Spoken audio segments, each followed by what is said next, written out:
Madame, Monsieur, bonsoir. Le temps s'est mis à l'unisson ici à Atlanta du drame qui s'est déroulé la nuit dernière. Il pleut sur la ville des Jeux Olympiques. Le dernier bilan en date de l'explosion de la nuit dernière est de 2 morts et de 110 blessés actuellement soignés dans les hôpitaux d'Atlanta. L'explosion, l'attentat, on en est sûr maintenant, a eu lieu à 0h15 ce matin. La ville était en fête après une journée d'Olympiade à la veille des compétitions d'athlétisme. Je vous propose de revenir tout de suite sur les circonstances exactes de cette explosion qui a été filmée en direct. Philippe Roche. Il était 1h15 du matin et le parc olympique d'Atlanta était en fête. Ceux qui étaient venus assister au concert de rock ont cru que l'explosion faisait partie du spectacle. Mais le chanteur que l'on voit ici au centre de l'écran géant a fait un saut d'1 mètre de haut sous le souffle de la bombe. Au même moment, un journaliste de la télévision allemande est surpris par le choc en pleine interview avec Janet Evans, nageuse olympique américaine. À côté de la scène, c'est la panique. Un spectateur est mort sur le coup, puis un caméraman de la télévision turque succombe à une crise cardiaque. Tout autour, il y a 110 blessés, dont 6 policiers. C'était une bombe à clous qui a fauché la foule. Quelques minutes avant l'explosion, la police avait tenté de faire évacuer les gens, car un opérateur de la télévision avait repéré un colis suspect. Trop tard. Trop tard aussi pour les équipes de secours qui avaient reçu un appel téléphonique 10 minutes avant l'attentat, annonçant qu'une bombe allait exploser là. C'était un appel froid sans aucune revendication, mais qui confirmait ce que le FBI pensait dès le début, une bombe artisanale, sans doute placée par un de ces groupes américains qui se battent contre le pouvoir en place.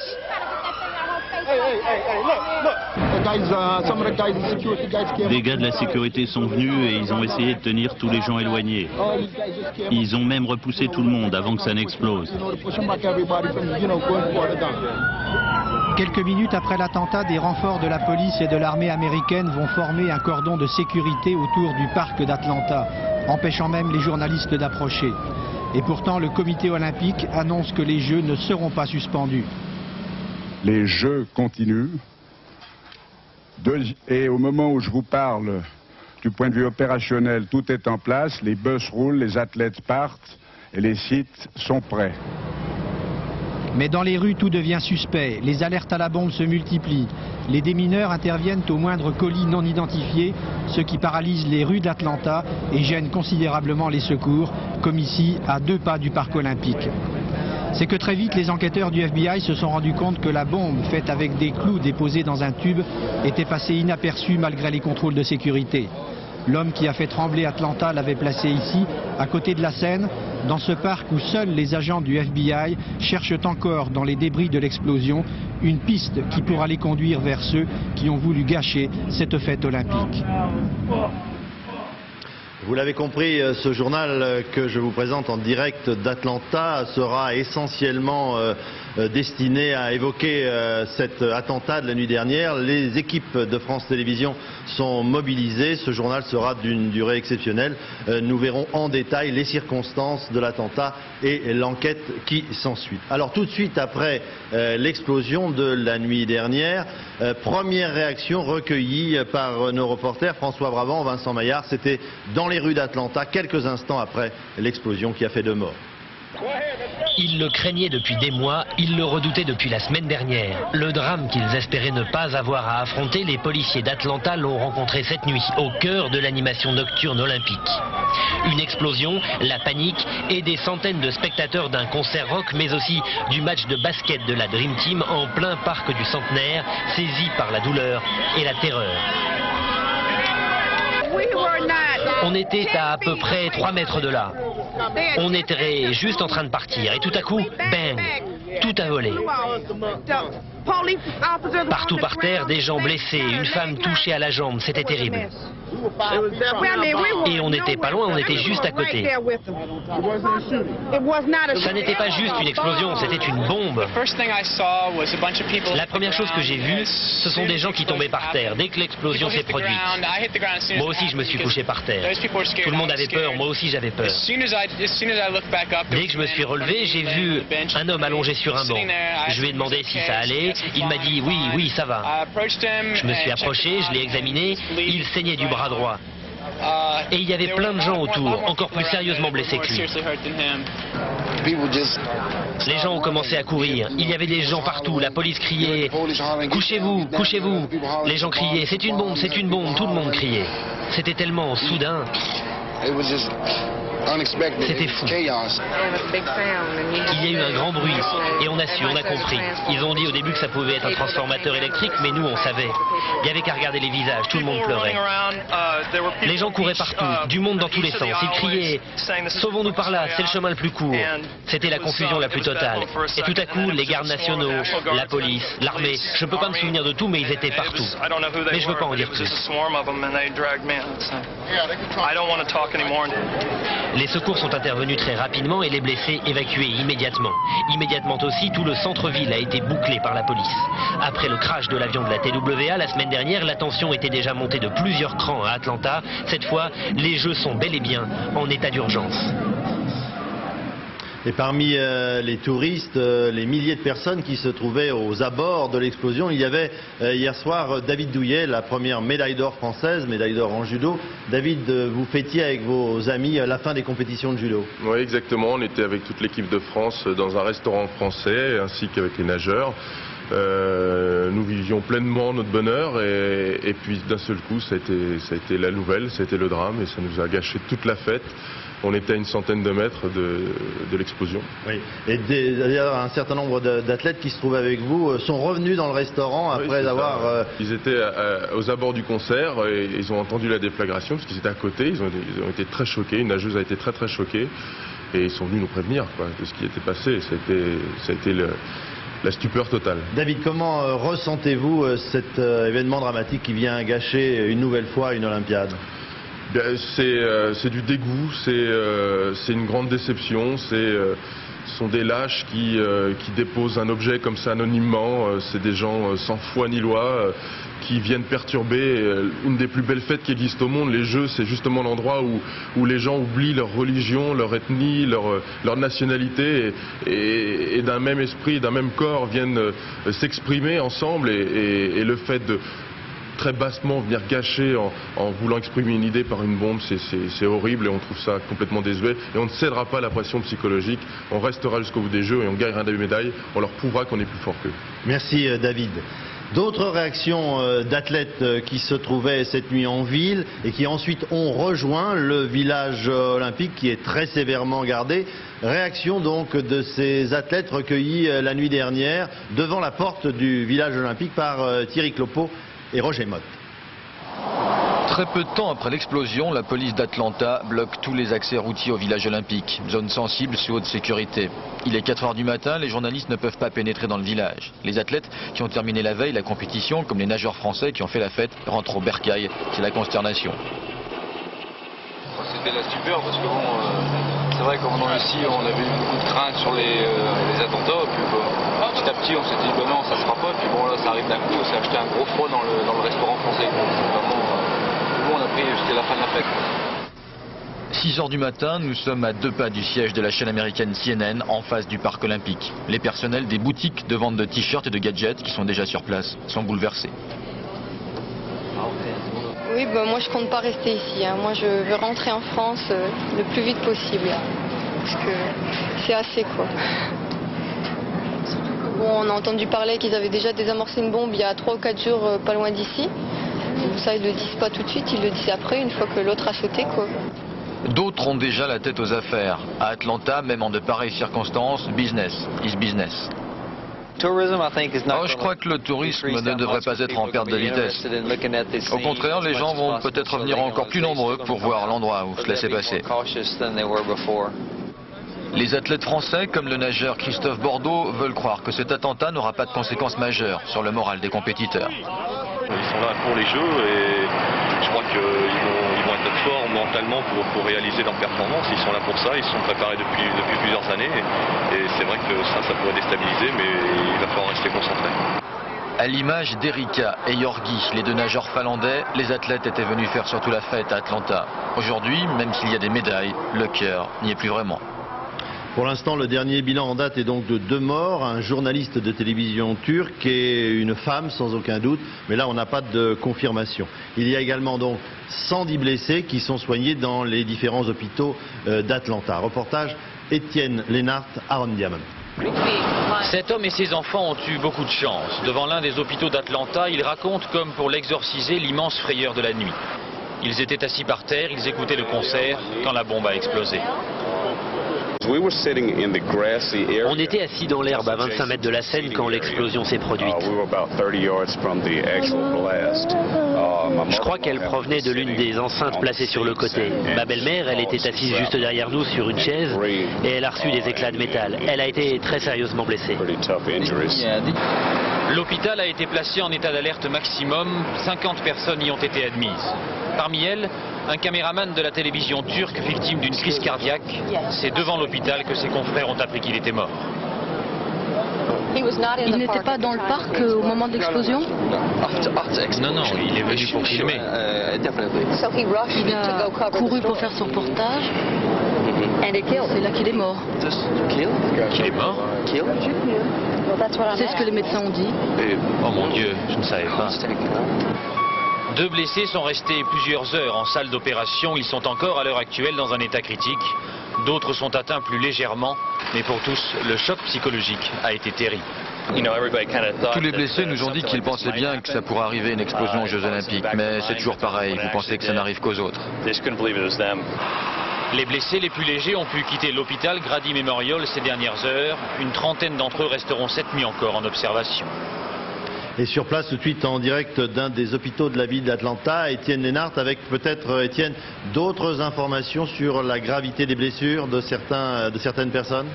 Oui Daniel, concernant le bilan, il est donc toujours, vous le disiez, de 2 morts, le caméraman turc et une femme qui n'a d'ailleurs toujours pas été identifiée. Et puis 2 personnes sont toujours entre la vie et la mort ici à l'hôpital Grady Memorial. Elles luttent depuis des heures dans les salles d'opération et les médecins restent ce soir très réservés sur leur sort. Ces personnes ont été gravement atteintes par des éclats de métal provoqués par l'explosion.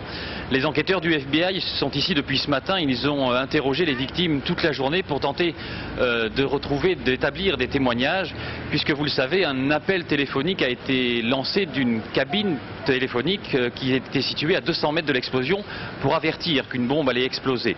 Le parc du Centenaire, lui, où a eu lieu l'explosion, est resté complètement fermé toute la journée, ainsi que de très nombreux quartiers alentours. Officiellement, les autorités souhaitaient réévaluer les mesures de sécurité. Nous qui avons circulé toute la journée ici dans les quartiers d'Atlanta, on a en fait le sentiment que la police, les autorités, les organisateurs des Jeux Olympiques sont tiraillés entre la nécessité d'une sécurité toujours plus élevée. Elle a été renforcée par exemple autour du village olympique. Les fouilles étaient beaucoup plus minutieuses aujourd'hui.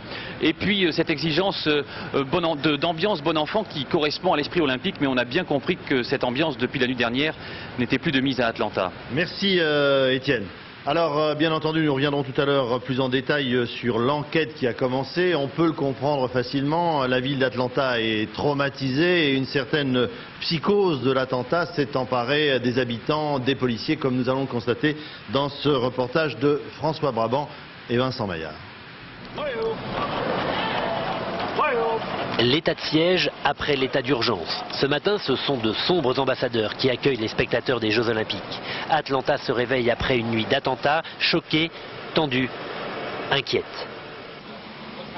Qu'est-ce qui se passe ici? Je ne peux pas vous le dire, monsieur. Vous devez faire demi-tour, ok? C'est pour votre sécurité. S'il vous plaît, merci. C'est une alerte à la bombe? Oui, monsieur, il faut que vous partiez tout de suite, ok? Oh, je n'ai jamais vu ça de ma vie. J'ai toujours vécu ici. Qu'est-ce que vous pensez de ce qui s'est passé? Oh, c'est terrible. C'est terrible. Partout dans le monde, il y a des gens stupides qui font des choses stupides. Vous allez tout de même aller voir les épreuves? Ah oui, la vie continue. Ici, personne n'est indifférent, mais chacun se veut plus fort que les bombes. Pas question de céder à la panique, pas question de renoncer au jeu. Vous voyez la foule aujourd'hui au stade? Tout le monde est venu profiter des Jeux. Les quelques individus qui essayent de tout détruire, il ne faut pas les laisser faire. Je crois qu'il faut continuer à venir et à s'amuser, grâce aux Jeux. Vous avez peur? Non, pas du tout. Vous vous sentez en sécurité ici? Oui, et très impatiente. Et les Américains ne sont pas les seuls à positiver. Zeyev Rozov est israélien, il travaille à Centennial Park, sur les lieux de l'explosion. Ce matin, il essaye de passer les barrages, il veut retourner travailler, il ne veut pas que les Jeux s'arrêtent. Ce serait une grande erreur. On peut en parler, nous, Israéliens. On a perdu 11 athlètes en 72 dans une prise d'otage. Et la question s'est posée, fallait-il arrêter les Jeux? Et on regarde l'histoire, les Jeux sont tellement plus forts que tout qu'il fallait s'en souvenir et, bien sûr, continuer. Atlanta va donc poursuivre sa mission olympique et espérer que le terrorisme ne frappera pas plus vite, plus haut, ni plus fort.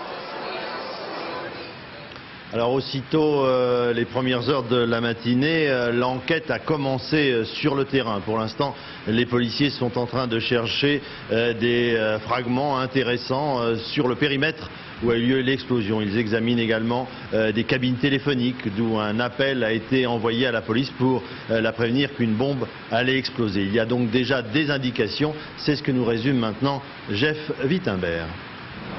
C'est un travail de fourmi entamé dès le lever du jour. Plusieurs dizaines d'experts sont à l'œuvre. Sous la pluie, ils inspectent chaque mètre carré de sol, ils prélèvent des échantillons, ils prennent des mesures à l'aide de petits drapeaux roses plantés autour de la structure métallique où a eu lieu l'explosion. Il y a des bancs renversés, une barrière de bois arrachée, du sang, les traces les plus visibles de l'attentat. Premier résultat, première certitude, la composition de la bombe annoncée par le FBI.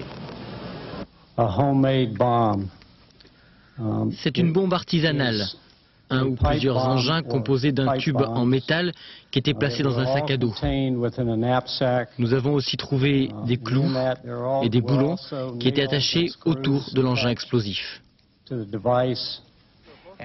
À 200 mètres du lieu de l'attentat, l'autre volet de l'enquête, la cabine téléphonique d'où quelques minutes avant la déflagration, quelqu'un a appelé le 911, le numéro des services d'urgence, pour prévenir de l'imminence de l'explosion. Empreinte digitale, empreinte de chaussures, le mystérieux correspondant sera peut-être démasqué. Le FBI parle déjà d'un homme blanc qui s'est exprimé sans accent. L'enquête démarre vite, pendant que la foule des spectateurs reprend depuis ce matin le chemin du stade olympique d'Atlanta. La ville est en état de choc, la sécurité est encore renforcée et les Jeux olympiques continuent. Voilà, vous l'avez entendu, le FBI laisse à penser qu'un coup de téléphone donc a précédé cette explosion. Le FBI qui privilégierait, selon des informations émanant de télévision américaine, la piste intérieure, à savoir des milices antigouvernementales américaines qui ont agi assez violemment. C'était, souvenez-vous, en avril 95 à Oklahoma City, il y avait eu 168 morts dans l'explosion d'un bâtiment fédéral, mais il est encore trop tôt pour émettre des hypothèses sérieuses dans ce domaine. Parmi les athlètes français qui ont été choqués par ce drame de la nuit dernière, nous avons entendu tout à l'heure David Douillet, médaille d'or en judo. Nous retrouvons maintenant Karine Brémond, nageuse, et Marie-Claire Restou, que nous accueillons hier. Marie-Claire, toute joyeuse, qui avait gagné cette médaille d'or en judo. Marie-Claire, votre réaction après cette fête gâchée finalement de la nuit dernière? Bien, moi en fait j'ai vécu l'incident et l'attentat depuis le village olympique, puisque j'étais rentrée assez de bonne heure. Et en fait j'étais réveillée à 3 h du matin par les entraîneurs qui frappaient à la porte pour savoir qui était rentré, qui n'était pas là, pour faire un petit peu l'inventaire. Et c'est vrai que depuis ce temps-là, je ne me suis pas rendormie, puisque les hélicoptères toute la nuit ont tourné au-dessus du village.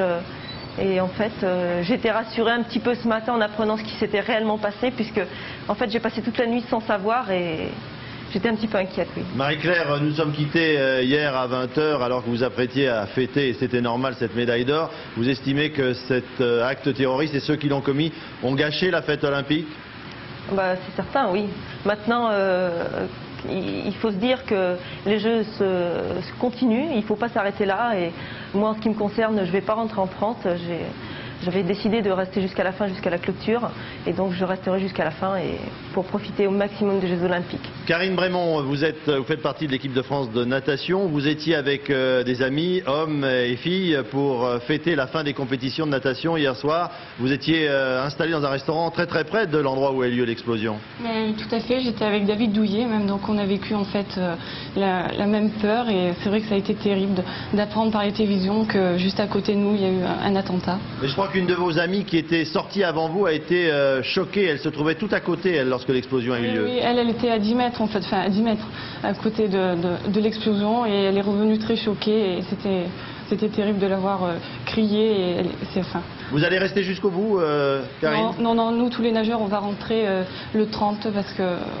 C'était décidé ou vous l'avez décidé? Non, on devait rentrer le 5 et là le directeur nous a demandé de rentrer le 30. À cause de ces événements? Oui. Bien, merci à tous les deux d'avoir témoigné dans notre journal. Alors depuis cet événement dramatique de l'année dernière, vous vous en doutez, la sécurité a encore été renforcée. Il y avait près de 40 000 policiers et militaires ici à Atlanta, à terre, près des installations, dans les airs, dans des hélicoptères qui sillonnent le ciel jour et nuit. Eh bien, on a encore renforcé ce matin ces mesures de sécurité, comme vous allez le constater dans ce reportage de Guylaine Chenu et Roger Motte. Atlanta sous surveillance de l'armée. Depuis cette nuit, des militaires sont en faction tout le long du parc olympique, là où la bombe a explosé. Un quartier bouclé, une zone interdite où les agents du FBI travaillent sur des premiers éléments d'enquête. Pour ces Jeux, il y avait déjà 5 fois plus de policiers que d'athlètes. Le FBI a annoncé ce matin l'arrivée de renforts. Nous avons placé sur le terrain des spécialistes des explosifs et du déminage qui ont commencé l'enquête. Ils ont déjà travaillé sur les attentats d'Oklahoma City et de New York. Ils ont acquis beaucoup d'expérience dans ce genre d'affaires. Visible mais pas oppressante, voilà comment les autorités ont conçu le plan de sécurité pour ces Olympiades. Un dispositif déjà renforcé il y a 8 jours après l'explosion du vol de la TWA à New York et qui est encore monté d'un cran ce matin. Journalistes, sportifs, officiels, pour tout le monde, fouille systématique et vérification des accréditations. Plus délicate et aléatoire, la sécurité dans le stade olympique. Les épreuves d'athlétisme ont commencé et ce sont près de 40 000 spectateurs qui ont envahi les gradins sous la pluie. Ici, apparemment, peu de renforts, juste la stricte répétition de ce qui est devenu une routine.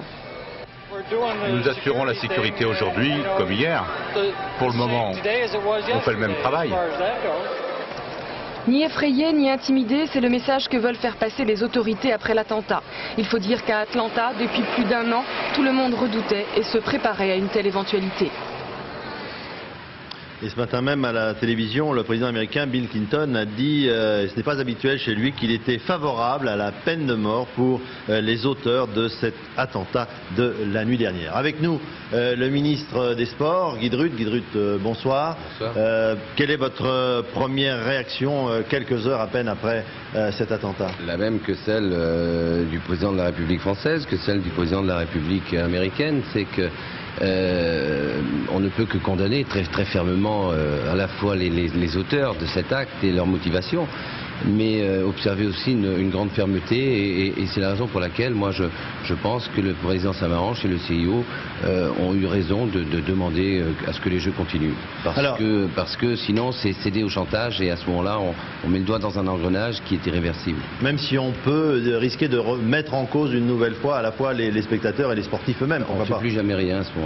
Aussitôt qu'il y aura un grand rassemblement, qu'il soit culturel, sportif, de toute nature, on arrête tout. On cède parce que les terroristes, les maîtres chanteurs ont eu raison, et c'est fini. Je vous dis, moi je suis partisan d'une grande fermeté justement face à ces actes, et je peux vous dire que je suis allé depuis ce matin, je suis allé au stade olympique, je suis allé passer un long moment au village olympique avec les athlètes, avec les entraîneurs.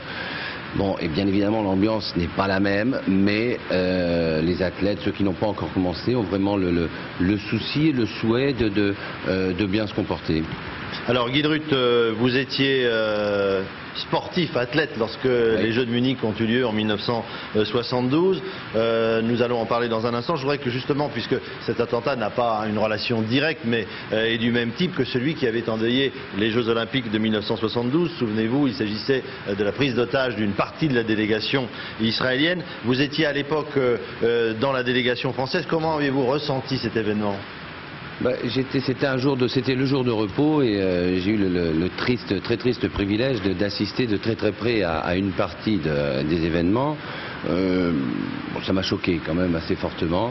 Les événements sont comparables, mais quand même pas trop, parce que là c'était arrivé vraiment au cœur du village olympique, donc on a tout vécu. À partir du moment où on décide que les Jeux continuent, il faut continuer, c'est un peu ce qui se passe. J'ai remarqué, tout à l'heure Marie-Claire Restou a dit moi je reste parce que j'ai envie de vivre les Jeux Olympiques jusqu'au bout. Karine Brémond ne lui a pas demandé son avis, elle a dit le directeur nous a demandé de partir. Moi je préférerais ce que je fais moi, c'est-à-dire de dire aux athlètes, ceux qui ont envie de rester restent et ceux qui n'ont pas envie de rester peuvent partir, mais qu'on leur laisse le libre choix de leur participation. Merci Guy Dru. On va se remettre en mémoire donc ces événements tragiques de Munich. C'était en 1972, prise d'otage d'une partie de la délégation israélienne. Il y avait eu 38 victimes. Patrice Velay. Ce devait être la fête du sport, ce fut un drame. Munich 1972, après 15 jours d'épreuves sportives, une prise d'otage endeuille le village olympique. Un commando de Septembre Noir, 8 Palestiniens cagoulés, attaquent la délégation israélienne. Leur exigence, la libération de 200 Palestiniens détenus par l'État hébreu. 2 athlètes sont tués dans l'assaut, 9 autres gardés en otage. Aujourd'hui, leurs proches se souviennent d'eux avec émotion. Ils étaient très jeunes et ils venaient pleins de rêves aux JO. Les terroristes ont détruit l'esprit olympique et tout Israël en a souffert. Maintenant, ça recommence et c'est le monde entier qui souffre. À Munich, le 5 septembre 1972, les négociations ont duré toute une journée. Dans la soirée, les terroristes acceptent de partir pour Le Caire, en Égypte. Mais le commando tombe dans un piège. L'assaut est donné sur les pistes de l'aéroport. 5 Palestiniens sont tués, ainsi que leurs 9 otages. Les Jeux ne s'en remettront pas. Je ne me souviens plus quel était l'athlète français, mais il y a un athlète français qui devait rencontrer le lutteur israélien qui était décédé dans l'hélicoptère. Et c'était excessivement dur pour lui. Bon, sa compétition, bien sûr, a été ratée. Et donc après, il a été éliminé. Et c'est vraiment, on est touché dans notre chair. Mais là, c'était particulier, c'était des amis, etc. À Munich, les terroristes avaient frappé l'olympisme au cœur. Après un jour de deuil et une minute de silence, les Jeux avaient repris sans les Israéliens rentrés au pays. Revenons au drame du jour et de cette explosion, de cet attentat qui a endeuillé Atlanta la nuit dernière, avec les premières réactions donc de la Maison Blanche et du président américain Bill Clinton, avec notre correspondant à Washington, Philippe Gassot. Washington s'est réveillé les yeux fixés sur la Maison Blanche dans l'attente d'une déclaration du président qui a prôné la fermeté face à la terreur. Nous ne devons pas laisser ces actions arrêter notre marche en avant. Nous ne devons pas laisser la terreur gagner. Ce n'est pas le genre des Américains. Les Olympiques vont continuer, les Jeux vont se poursuivre, l'esprit olympique sera maintenu. Les Américains de la rue ont du mal à croire à l'incroyable série noire que vivent les États-Unis. Ça a commencé avec un missile la semaine dernière et ça continue. Maintenant, nous avons le terrorisme chez nous. Avant, on se sentait plus en sécurité. Nous sommes devant la Maison Blanche, ça pourrait arriver ici. L'Amérique est sous le choc et ça n'est pas une formule. Le terrorisme, ça n'arrive pas qu'aux autres. Philippe Gassot en direct de Washington. Philippe, bonsoir. Le président américain Bill Clinton se trouvait ici même à Atlanta la semaine dernière à l'occasion de l'inauguration des Jeux. Il s'y trouvait encore avant-hier soir pour féliciter les gymnastes américaines. À votre avis, quelles décisions vont être prises dans la journée? Il a déjà tenu une conférence de presse ce matin. Il s'est adressé au pays en disant qu'il ne céderait pas au terrorisme. Et la suite des événements dépend, je crois, relativement beaucoup des scientifiques. En ce moment, ces scientifiques sont en train d'examiner dans les laboratoires toutes les pièces qui ont pu être récupérées sur cette bombe. Ils veulent savoir d'où vient le tube qui contenait les explosifs. Ils veulent connaître la nature de l'explosif. On sait qu'à l'intérieur de ce tube, il y avait de la grenaille composée de clous et de vis. Tout ça sera analysé. Mais un élément qui est très intéressant, dont parlaient nos correspondants à Atlanta tout à l'heure, c'est qu'il y a eu plusieurs coups de fil adressés aux policiers.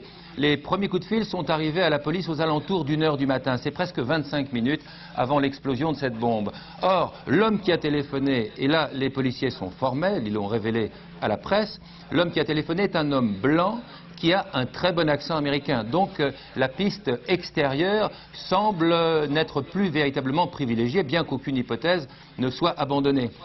Donc on voit que ce sont les scientifiques qui vont faire avancer le processus afin de dévoiler autant que faire se peut et aussi vite que possible la vérité. Dans quel état d'esprit se trouve ce matin Philippe Gassot, le président américain, disons les Américains en général? Il y a eu cette affaire donc de ce matin, il y a encore l'accident ou l'attentat contre le Boeing de la TWA, c'était la semaine dernière, ça fait 2 attentats, un accident qui n'est pas encore confirmé comme attentat et un véritable attentat, 2 événements tragiques en une semaine.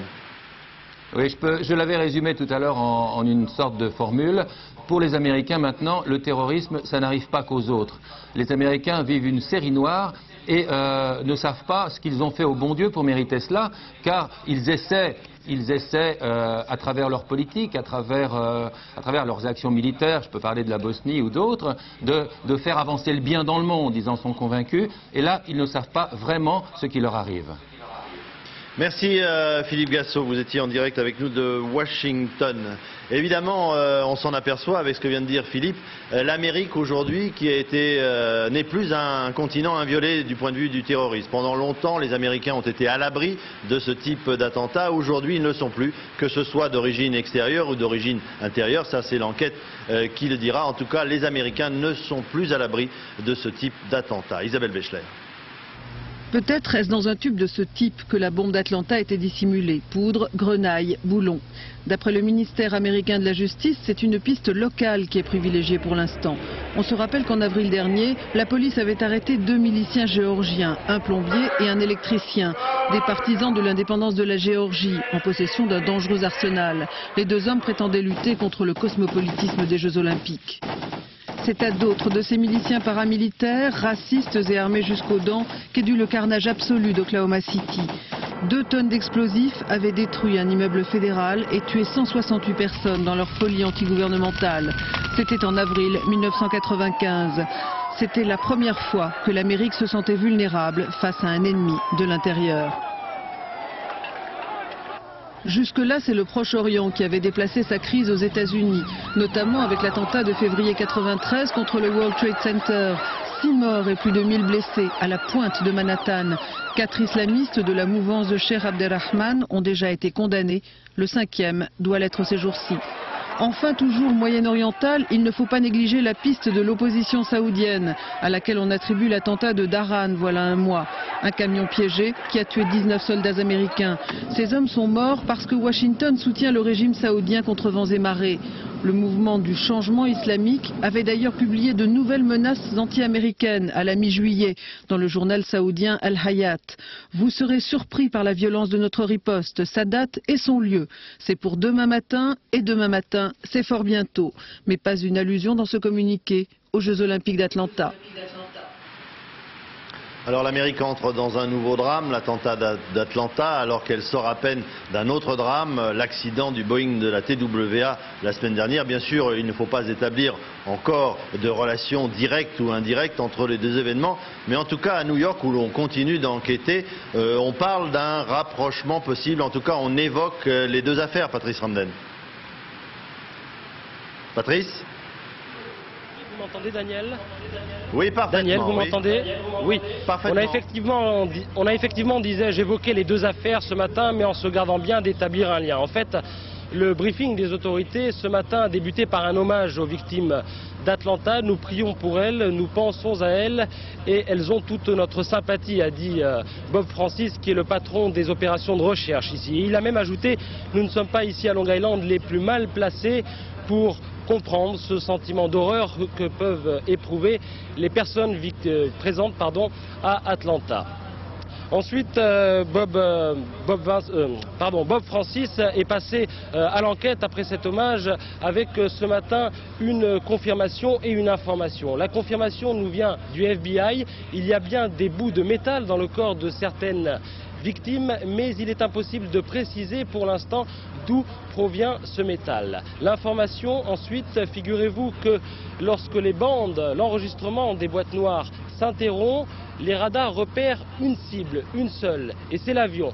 Et cet avion va piquer du nez pendant 26 secondes. Et là, les radars vont repérer 2 cibles. L'avion s'est disloqué, puis plus de 5 cibles. Là, c'est sans doute l'explosion. Pour le reste, un chiffre, 143 corps repêchés au large de Long Island. Et sans doute dans les heures et dans les jours qui viennent, d'autres corps, comme vous allez le voir et le comprendre, avec ce reportage réalisé en compagnie d'Alain Locascio, de Lionel Ledu et de Françoise Granet. L'œil des équipes de recherche, une caméra sous-marine. Au large de Long Island, elle a repéré un gros débris de l'épave, sans doute le cockpit. Et les plongeurs ont demandé l'intervention d'une grue géante. On sait qu'il y a les corps. On a décidé hier soir d'enlever une partie de l'avion pour essayer de recouvrir encore les victimes. Les oreilles des enquêteurs, 2 boîtes noires sur lesquelles se penchent désormais 2 experts britanniques accourus d'urgence aux États-Unis. Pourquoi eux? Tout simplement parce qu'ils ont décrypté les boîtes noires du Boeing de la Pan Am à Lockerbie. C'était en 88 et c'était un attentat. Est-ce qu'on peut dire que les boîtes noires de l'appareil de la TWA proposent un enregistrement similaire à celui qu'il y avait dans le vol de la Pan Am? Ça, certainement, c'est quelque chose qu'on va étudier. Là-dessus, silence. Officiellement, les enquêteurs n'excluent pas l'hypothèse d'un attentat. Mais pour l'heure, il leur est impossible de dire que c'en est un, parce qu'ils ne peuvent pas, ou parce qu'ils ne veulent pas. Avant de revenir avec des reportages et des directs sur les événements d'Atlanta, nous allons évoquer en quelques minutes le reste de l'actualité en France et dans le monde.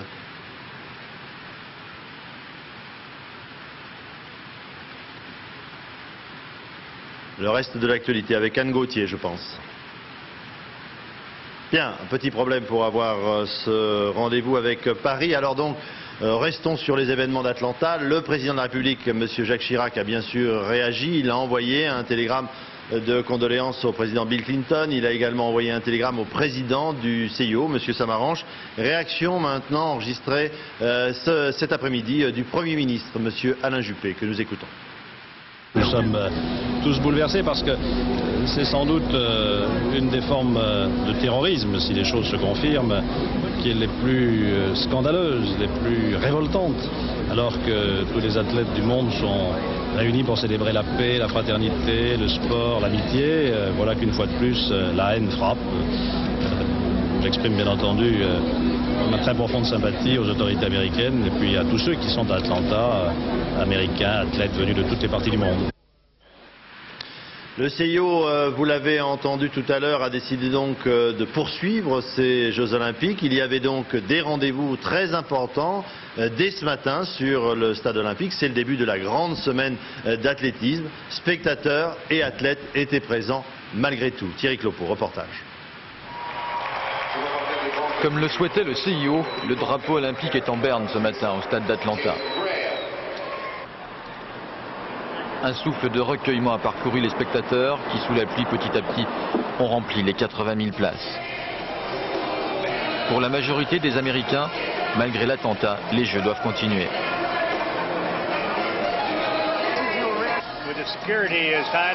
La sécurité, elle est comme elle est. Les Jeux ne doivent pas s'arrêter, les athlètes sont là pour ça et le public va en profiter. Aujourd'hui, il faut que chacun prenne un moment pour prier à la mémoire des familles et des victimes, mais les Jeux doivent continuer. La meilleure façon de combattre ces actes de terrorisme, c'est de montrer qu'on est aussi fort qu'eux.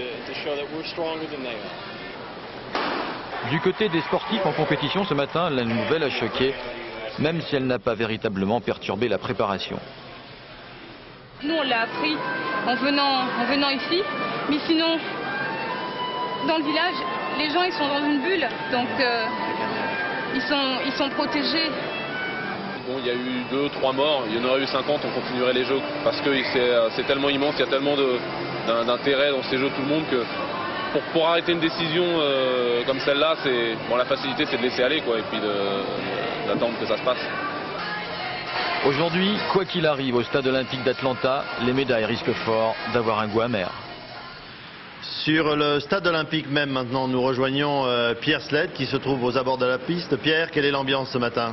Écoutez, l'ambiance, là vous découvrez le stade olympique, il est aux trois quarts vide car la majorité des spectateurs est descendue quérir de la nourriture car le programme de l'après-midi va commencer. Mais je peux vous assurer que pendant les 3 heures ce matin, eh bien, ce stade était absolument complet, 80 000 personnes et ce malgré une pluie quasiment incessante et un programme qui n'était pas des plus fulgurants avec l'heptathlon et le lancement du marteau. Alors beaucoup de témoignages, cette mamie de Géorgie qui disait voilà la réponse de l'Amérique face au terrorisme, nous sommes tous là et nous n'avons pas peur. La sécurité, elle, est renforcée, on s'en doute, elle est renforcée, mais tout le personnel qui assure la protection ici a été réuni ce matin avant que les portes ne s'ouvrent et on a demandé à tout cela d'être encore plus charmant, plus accueillant, plus détendu que d'habitude. Alors cela crée, c'est vrai, une ambiance qui est un petit peu bizarre, à la fois bon enfant et puis en même temps très très ferme. Dernière minute, dernière information en date, depuis un quart d'heure, les portes du stade sont fermées, on ne peut plus y rentrer et on ne sait pas pourquoi. Bien Pierre, des réactions d'athlètes autour de vous ce matin? Écoutez, oui, des réactions d'athlètes. Monique Evangépé devait justement nous rejoindre et je vous assure qu'elle est là depuis 3 quarts d'heure. Elle ne peut pas rentrer dans le stade et pourtant elle est athlète, elle est accréditée, elle participera aux 100 mètres haies et elle n'a absolument pas pu rentrer. Donc elle est bloquée juste devant les grilles, on a été la voir et effectivement c'est renforcé également pour les athlètes.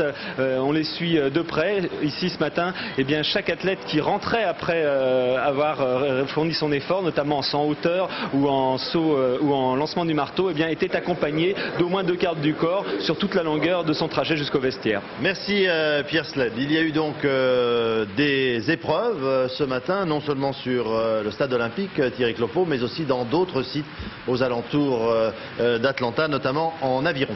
Absolument Daniel, avec comme le souhaitait le CIO, le sport qui a repris ses droits avec des fortunes diverses pour les Français. On commence avec la mauvaise nouvelle, c'est l'élimination de Jean-Philippe Gatien, une élimination surprise en 8e de finale du tennis de table. La bonne nouvelle, c'est Félicia Ballanger qui dans 1h30 à peu près vers 22h donc heure française va disputer la finale du sprint, la finale de la vitesse avec pourquoi pas une 8e médaille d'or pour la France. Et puis comme vous le disiez Daniel ce matin, c'est l'exploit de l'équipe de France d'aviron avec 4 médailles d'or, 4 médailles pardon, une d'argent et 3 de bronze, du jamais vu depuis les Jeux de Paris, c'était en 1900. Le résumé est tout de suite de cette razzia avec Laurent Frédéric Bollet. Cela faisait 32 ans que l'on attendait une médaille en aviron et en voilà 4 d'un coup dans la même journée. D'abord, il y a ces 4 garçons dans le vent qui se sont partagés l'argent dans la catégorie 400 barreurs. Une médaille pour 4, mais un véritable exploit. Ils ont pour nom Daniel Fauché, Gilles Bosquet, Bertrand Vectin et Olivier Moncelet. Ils symbolisent la réussite de l'aviron français aujourd'hui. 4 bateaux en finale et donc 4 médailles. Les Français partis doucement dans cette finale, mais qui ont fini très fort à l'issue des 2000 mètres à parcourir. Au rythme de 35 coups de pelle par minute, l'équipage français a bien joué tactiquement, augmentant son rythme peu à peu. Regardez l'arrivée, c'est très serré pour la 2e place, mais la photo finish livre son verdict peu après, c'est bien le bateau français qui empoche l'argent. L'aviron et son ambiance qu'on pourrait croire feutrée, mais ça n'est pas toujours le cas, loin de là. Les supporters anglais perdent ainsi leur flegme avant la finale du 200 barreur, car un homme tente un pari insensé. Il s'agit bien sûr du Britannique Redgrave qui est en route pour une 4e médaille d'or en 4 Olympiades successives. À côté, les Français Roland et Andrieux ne peuvent pas lutter, même s'ils ont été médaillés lors des 3 derniers championnats du monde. Bref, l'issue est logique, Redgrave l'emporte après Los Angeles, Séoul et Barcelone, mais l'équipage français se place 3e et de 2 médailles. Et bientôt 3, avec cette fois le 2 de couple homme. À vrai dire, on espérait que Frédéric Kowal et Samuel Baraté puissent prendre l'or, mais les Italiens, juste à leur côté, étaient les plus forts.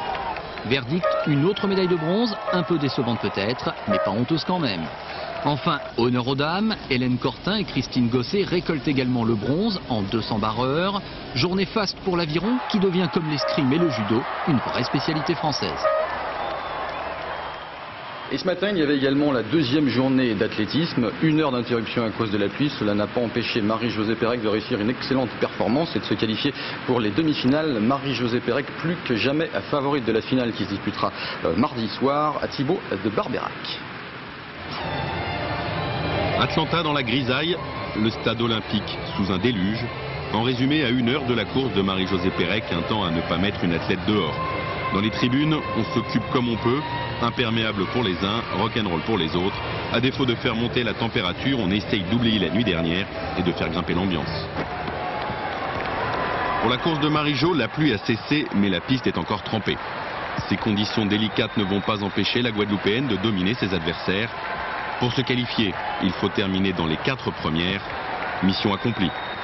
Marie-Jo remporte son quart de finale en se permettant même de dérouler tranquillement sa longue foulée dans les derniers mètres. Marie-Jo qui au micro de Nelson Montfort s'avoue affectée par l'attentat de la nuit dernière, mais qui refuse de céder à la psychose. Je pense qu'en fait qu'il faut continuer, qu'il ne faut pas se laisser manipuler, il ne faut pas se laisser impressionner. Il faudra que la sécurité elle soit beaucoup plus vigilante, mais je crois que les jeux doivent continuer. Merci beaucoup Marie-Jo Pérec, à tout à l'heure. Et la suite des Jeux pour Marie-Jo, ce sera dans la nuit de dimanche à lundi pour la demi-finale. Marie-Jo qui a encore 2 courses à gagner pour conserver sa médaille d'or de Barcelone.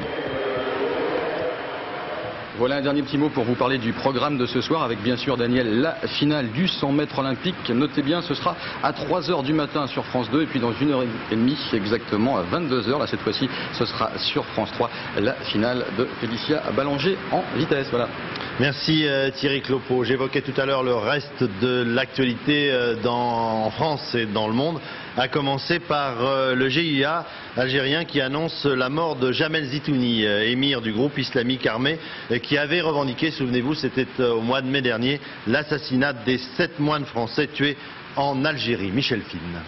Voici l'une des rares photos de l'homme qui a terrorisé pendant des mois l'Algérie et la France, l'émir du GIA, Jamel Zitouni. De son vrai nom, Abou Abderrahman Amin, il a commencé sa carrière comme militant du FIS. En janvier 92, après l'annulation des élections législatives en Algérie, il est arrêté. Le Front islamique du salut est officiellement dissous. Zitouni s'enfonce dans la clandestinité. En octobre 94, il prend la direction du GIA. Dès lors, il multiplie les actes anti-français. Le 24 décembre, sur l'aéroport d'Alger, un commando du GIA détourne un Airbus d'Air France. L'opération se solde par la mort des preneurs d'otages. Jamel Zitouni jurera de venger leur mort. 6 mois plus tard, une série d'attentats secoue la France en plein été. Bilan 8 morts, 300 blessés.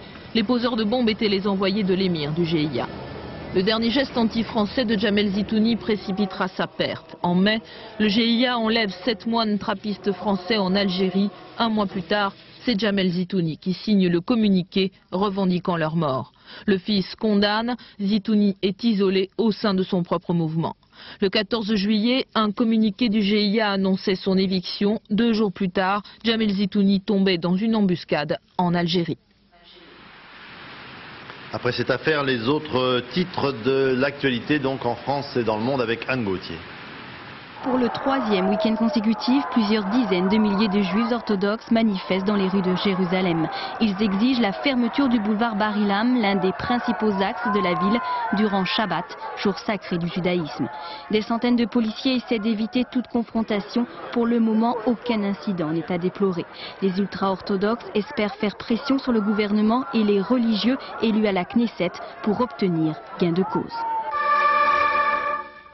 En Turquie, la mort de 3 prisonniers grévistes de la faim porte à 11 le nombre de détenus décédés en une semaine. Les victimes, 2 hommes et une femme, étaient des membres présumés d'organisations d'extrême gauche. 300 prisonniers politiques font cette grève de la faim depuis plus de 2 mois pour protester contre leurs conditions d'incarcération. Artistes, écrivains et mouvements politiques, ceux qui les soutiennent redoutent le pire. 60 grévistes de la faim sont dans un état très grave. En Bosnie, 2 soldats français de l'IFOR ont été blessés dans l'explosion d'une mine. Ils effectuaient une patrouille de routine en secteur serbe. L'un d'eux, gravement blessé, a été rapatrié en France. La justice ne croit plus à la disparition accidentelle du petit Léo. Après une semaine de recherche dans le massif du Taillefer en Isère, l'enfant de 6 ans reste introuvable. Le procureur de Grenoble a ouvert une information judiciaire pour enlèvement et séquestration. Selon lui, la probabilité que l'enfant se trouve toujours sur les lieux est désormais quasiment nulle. Chassés-croisés des vacanciers moins difficiles que prévu sur les routes de France. Ce matin, quelques bouchons se sont formés dans le sens des retours, dans la vallée du Rhône et en Aquitaine. Mais ce soir, il n'y a plus de difficultés en province. En revanche, quelques ralentissements subsistent à l'entrée de Paris. Pour demain, Bison Futé prévoit une journée orange en Ile-de-France. Il conseille aux Franciliens de rejoindre la capitale avant 17 h. Revenons-en aux événements d'Atlanta avec les toutes dernières indications données par la police américaine et le FBI. On connaît maintenant l'identité des deux victimes parfaitement. Donc un journaliste de la télévision turque qui a succombé à une crise cardiaque quelques instants après l'explosion. Il n'a pas été une victime directe de l'explosion. En revanche, le deuxième mort est une femme de nationalité américaine de 44 ans qui, elle, a été tuée directement par les éclats suite à la déflagration donc, de cette bombe qui a explosé la nuit dernière ici à Atlanta. Pour ce qui concerne l'enquête proprement dite, eh bien, un correspondant anonyme, c'est ce que déclare la police maintenant, a appelé quelques minutes avant l'explosion de la bombe. Il a décrit avec précision l'endroit exact où elle était déposée. Il s'agirait d'un homme blanc qui parlait avec une voix sans accent, ce qui ferait privilégier par le FBI la piste d'une organisation intérieure aux États-Unis. L'appel a été passé d'une cabine qui se trouvait à environ 200 mètres du lieu de l'attentat, toujours selon cette même source policière. Voilà ce que l'on sait actuellement donc sur l'attentat de la nuit dernière, sur lequel nous revenons maintenant en détail avec les toutes dernières informations. François Cornet. C'est la nuit, c'est la fête. Atlanta est sous haute surveillance, on nous l'a tellement répété. Un concert rock anime la nuit dans le parc du Centenaire. Et puis soudain, à 1h25 du matin, première image forte de cette nuit de cauchemar. Flashback, toujours à 1h25, un journaliste interviewe Janet Evans, une nageuse américaine. Surprise, panique, comme ailleurs, comme l'an dernier, notamment à Saint-Michel, les blessés jonchent le sol. Image dramatiquement classique des effets de l'explosion d'une bombe artisanale. Autre image forte, celle d'Atlanta, transformée en camp retranché. La fête est finie, le rêve évanoui. La triste réalité est bien là, comme il y a 8 jours, dans les eaux de Long Island. Le terrorisme aveugle a frappé là aussi, alors qu'on nous avait promis le contraire. Autre image noble, celle-ci de cette nuit sans fin. Les drapeaux 5 anneaux en berne sur les sites olympiques et la minute de silence ce matin avant la reprise des compétitions. La vie et l'esprit du sport qui se veulent plus forts que la violence aveugle. Et cette réaction du président Bill Clinton, favorable à la peine de mort pour le ou les coupables de cet attentat. Enfin, cette dernière image, la pluie ce matin sur le 100 mètres haies féminin, tout un symbole. Les Jeux Olympiques pleurent, disent les Américains. Malgré les médailles, ce ne sont plus à Atlanta des larmes de joie.